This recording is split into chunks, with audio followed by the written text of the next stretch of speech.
ফলের রাজধানী খ্যাত চুয়াডাঙ্গার জীবননগরে মাল্টা চাষ করে আলোড়ন সৃষ্টি করেছেন কৃষি উদ্যোক্তা মাসুদ রানা।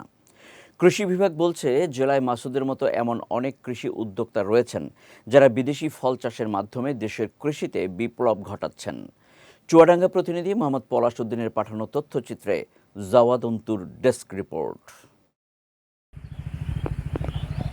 চুয়াডাঙ্গার সীমান্ত ঘেঁষা উপজেলা জীবননগরের মাটি ফল চাষের জন্য আদর্শ। এজন্য জেলার কৃষি উদ্যোক্তারা এখানে নতুন নতুন জাতের ফলের চাষ করে থাকেন। তেমনই একজন উদ্যোক্তা মাসুদ রানা 2023 সালে ভারত থেকে মরক্কো জাতের 4টি মাল্টার চারা এনে মাল্টা চাষ শুরু করেন তিনি। বর্তমানে তার 2.5 বিঘা জমিতে রয়েছে কলামের মাধ্যমে করা 3 শতাধিক মাল্টা গাছ।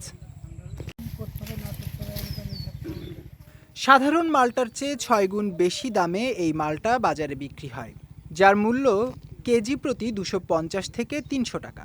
মাসুদ রানার আশা, এবছর 10 লাখ টাকার মাল্টা বিক্রি করতে পারবেন তিনি। এটা একটা মরক্কো জাত। এই জাতটা অনেক ভালো। বাড়িওয়ান মাল্টার থেকে হলুদ জাতটা অনেক ভালো। এটা আপনার আস্তে আস্তে পুরোটাই হলুদ হয়ে যাবে। এটার বাজারজাত বর্তমানে অনেক ভালো। বাড়িওয়ান থেকে পার্থক্য করলে কেজিতে প্রায় 1 থেকে 150 টাকা এদিক ওদিক আছে। এটি আপনার ডিসেম্বরের শেষ দিকে হারভেস্ট করা যাবে। মোটামুটি এর চাহিদা অনেক বেশি এখন। মাসুদের নতুন জাতের মাল্টা বাগান দেখতে প্রতিদিন দূর দূরান্ত থেকে ছুটে আসছে অনেকেই। মরক্কো জাতের মালটা চুয়াডাঙ্গায় প্রথম এইটা শুনলাম, এই জায়গায় দেখতে আসলাম। তাই মালটাটা আসলেই দেখার মতো এবং কেটে খাওয়াইলো খুবই সুস্বাদু।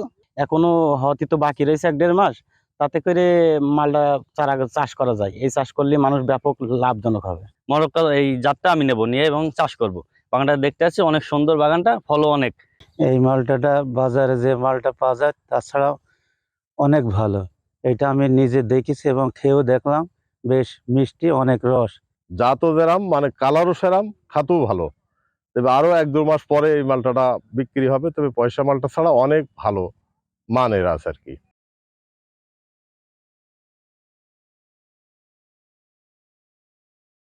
মাসুদের মতো উপজেলার অনেক কৃষি উদ্যোক্তা বিভিন্ন বিদেশি ফল চাষ করে কৃষি খাতে অবদান রাখছে বলে জানিয়েছে কৃষি বিভাগ।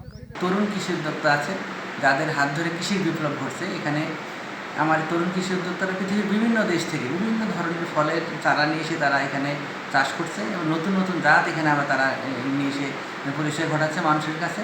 তেমনি আমার এখানে কিন্তু এই উপজেলাতে মাল্টার একটা ব্যাপক চাষ হয়। এখানে প্রায় 300 হেক্টর জমিতে আমার এখন মাল্টার আবাদ আছে।